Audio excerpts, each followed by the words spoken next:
আপনি একা হাঁটতে গেলে নিজের বল শক্তি সব কিছুই নিজের প্রয়োজন। অন্যের বল শক্তিতে আপনি চলতে পারবেন না। তাই একটা কথাই বলবো, আপনার সাহসের প্রয়োজন, আপনার ধৈর্যের প্রয়োজন, আপনার শক্তির প্রয়োজন। আপনি যেই জায়গায় কাজ করুন না কেন, এগুলো যদি আপনার ভিতরে না থাকে তখন কখনোই আপনি এগিয়ে যেতে পারবেন না। হ্যালো এভরিওয়ান, আপনারা কেমন আছেন? আলহামদুলিল্লাহ আমি ভালো আছি। আরেকটি নতুন ভিডিও নিয়ে আসছি আজকে। এই সকাল থেকে সন্ধ্যা থেকে শুরু করলাম ভিডিওটা। আপনার ভাইয়া বাজার থেকে কী নিয়ে আসলো ভিডিও দেখবেন, সাথে থাকবেন এবং ফেসবুক থেকে দেখলে অবশ্যই ফলো করবেন, আর ইউটিউব থেকে দেখলে সাবস্ক্রাইব করবেন। কথা বলতে বলতে অনেক সময় আছে ভয়েসে একটু সমস্যা হয়ে যায়, এটা বুঝে নেবেন। কারণ কি এগুলি আমাদের মাঝে মধ্যে বলতে হয়, আর চেষ্টা করলেও অনেক সময় ভুল হতেই পারে। এটা মানুষের ভুল না হলে কার হবে? এই যে আপনার ভাইয়া বাজার থেকে কী নিয়ে আসলো, এই প্রতি সপ্তাহেই লাগে বাজার। তারপর মাঝে মধ্যে সবজি নিয়ে আসে, ডিম নিয়ে আসে, এগুলি একটু গুছিয়ে রাখতে হয়, পরিষ্কার করে রাখতে হয়। এই যে শসা নিয়ে আসছে, তবে রাতের সবজিটা বেশি একটা ভালো হয় না, কারণ কি সব সবজি কেনাকাটা হয়ে যায়। সকালবেলা আপনার ভাইয়া বাজার করতে পারে না, তাই রাতের বেলা মাঝে মধ্যে সবজি আনে। সকালবেলা নাস্তা খাওয়ার জন্য সবজি লাগে। তারপরে যে আটা ছিল না বাসায়, আটা নিয়ে আসছে। আর আমাদের বাসায় বেশিরভাগ আটা ময়দা এগুলো একটু বেশি লাগে। দুই বেলা যদি আপনার রুটি খায়, বাচ্চায় খায়, বাচ্চার বাপে খায়, তাহলে আপনার আটা বেশি লাগবে। আর তারা এমনিতে ভাত খেতে চায় না। আমার ঘরে ভাত আমি একবেলাই রান্না করি, তারপর ওই ভাতগুলি থেকে যায়, তারপর দিনও ওগুলি ফ্রিজে থাকে, গরম করে বের করে বা গরম করে খাই। এই অবস্থা আমাদের। পরোটা রুটি এগুলি খুব ভালো পছন্দ করে।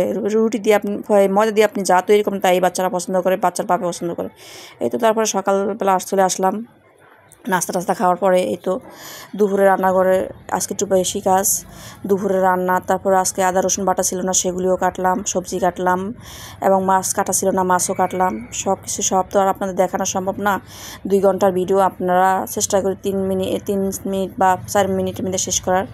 তারপর আপনারা এই ধৈর্য সহকারে এই ভিডিওটি দেখেন না, ভিডিও স্কিপ করেন, ভিডিও ভালো লাগে না ঠেলা মারেন, তাহলে কখনোই সফলতা আপনারা পাবেন না। সফল হতে গেলে ধৈর্য থাকতে হবে। আর আমি প্রথমেই বলছি, এগুলি যদি না থাকে কখনো আমরা এগিয়ে যেতে পারবো না। আর ফলোয়ার আর রিচ নিয়ে চিন্তা করেন, এগুলি আপনার চিন্তা করা না, এগুলি সম্পূর্ণই ফেসবুকের হাতে। আর এঙ্গেজমেন্ট হলো আপনি অন্যের ভিডিও দেখবেন, অন্যের ভিডিও দেখে ভালো একটা কমেন্ট করবেন, আরও 10 জনকে লাভ রিয়েক্ট দিবেন এবং রিপ্লাই কমেন্টের উত্তর দিবেন, তাহলেই আপনি দেখবেন এঙ্গেজমেন্ট বেড়ে যায়। এখন যেহেতু ফেসবুক আগের মতো সহজ সরল নেই, অনেকটা কঠিন করে দিয়েছে। তারপর সহজ করে নেবেন, একদিন দেখবেন ঠিক হয়ে যাবে। আমরা তো আসি মনে করি যে আজকে ঠিক না হয় কালকে ঠিক হবে, এই আসে বসে আসি। আল্লাহ জানে আর ফেসবুকে জানে, তবে আল্লাহর উপরে সবসময় ভরসা রাখবেন। আল্লাহ কখন কোন সময় কী করে। এই তো তারপরে সকালবেলা এই যে সবজিগুলি নিয়ে আসছে, এসব এই ফলগুলি আবার আমি সবসময় ফল একটু লবণ দিয়ে ভিজিয়ে রাখি।